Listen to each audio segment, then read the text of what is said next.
Graças a Deus.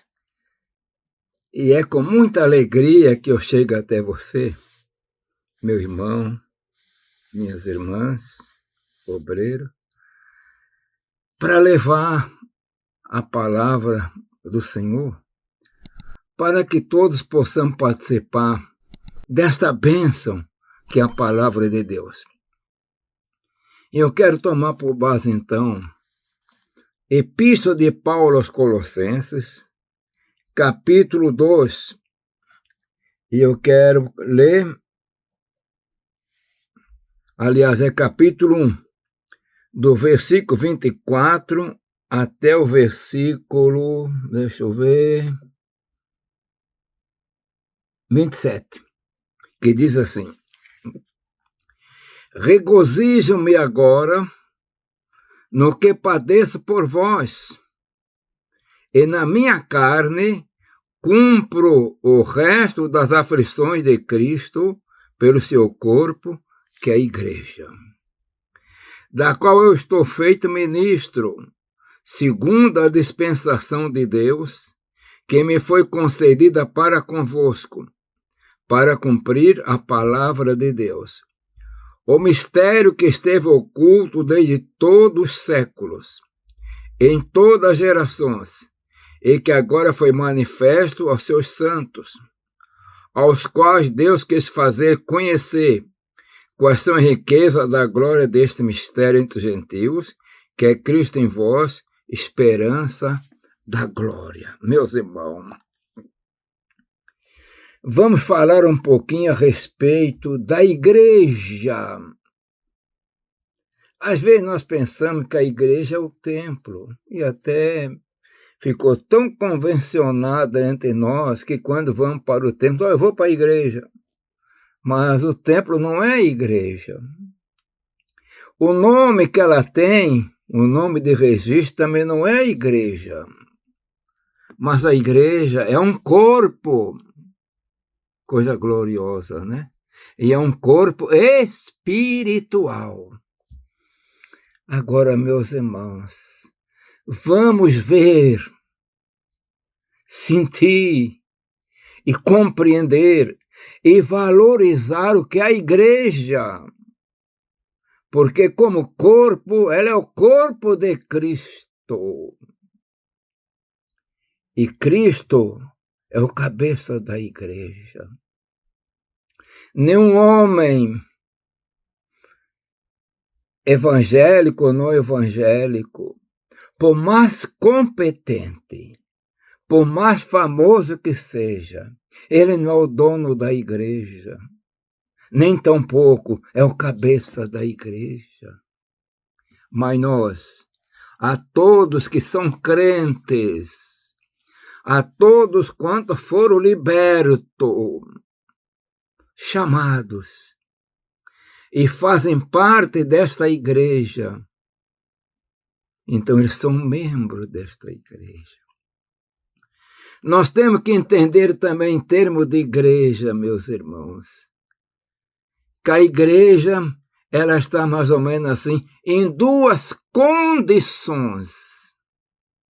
A igreja militante, que é a igreja que está na terra.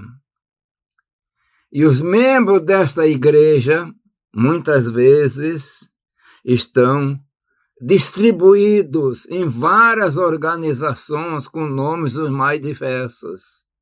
Mas, se ele está em Cristo, ele faz parte da igreja. Você fazer parte da igreja não significa ele ter o seu nome no rol de membro de uma igreja famosa, não. Que muitas vezes ele pode ter o seu nome no rol de membro de uma grande igreja e não faz parte da igreja militante, aliás, a igreja triunfante. É a outra parte que eu quero falar da igreja. A igreja militante é a igreja que está na terra, que pregamos, que anunciamos. E a igreja triunfante é a igreja que já está nos céus, partiram para a eternidade, que são também compostas de homens, mulheres que creram em Jesus, foram libertos. E a igreja também, para nós na terra, ela apresenta como um mistério. A própria palavra nos diz bem claro, o mistério que esteve oculto desde todos os séculos. Quando Deus chamou Abraão para formar dele uma nação, no plano de Deus já tinha igreja, mas não era revelada porque era um mistério. É que a palavra diz, o mistério que esteve oculto desde todos os séculos, em todas as gerações, e que agora foi manifesta aos seus santos. A manifestação da igreja, ela começa então no Novo Testamento. E a própria palavra diz que a lei durou até João. A graça e a virtude, a igreja, digamos assim, veio com Jesus Cristo. Meus irmãos, sem Jesus não tem igreja. E a palavra ainda nos fala de coisa gloriosa. O mistério entre o gentil, entre nós. E nós vamos olhar também na Epístola de Paulo aos Efésios. Ele fala também a respeito deste mistério. Como é esse mistério? A igreja. Então, gentios e judeus são co-herdeiros ou coparticipantes da mesma esperança, a mesma glória. Aquilo que o judeu nunca entendeu, mas é um mistério. E agora, pela igreja, essas coisas poderosas começam a ser reveladas. Outra parte importante da igreja, o mistério tão poderoso, que a própria palavra diz que através da igreja, Deus revela a sua multiforme sabedoria para as potestades, para os anjos. Parece-nos que os anjos, mesmo os anjos eleitos, não tinham a devida compreensão do que era a igreja, do que ia acontecer. Os profetas que profetizaram dessas promessas no Velho Testamento, homens de Deus, homens cheios do Espírito Santo, mas não conseguiram entender o que era a igreja. Você, meu irmão, minha irmã, você é obreiro que faz parte da igreja. Você é uma bênção, porque a própria palavra desse trecho que eu estou acabando de ler nos diz que Cristo em vós, esperança da glória. Há uma glória para a igreja, há uma glória para você.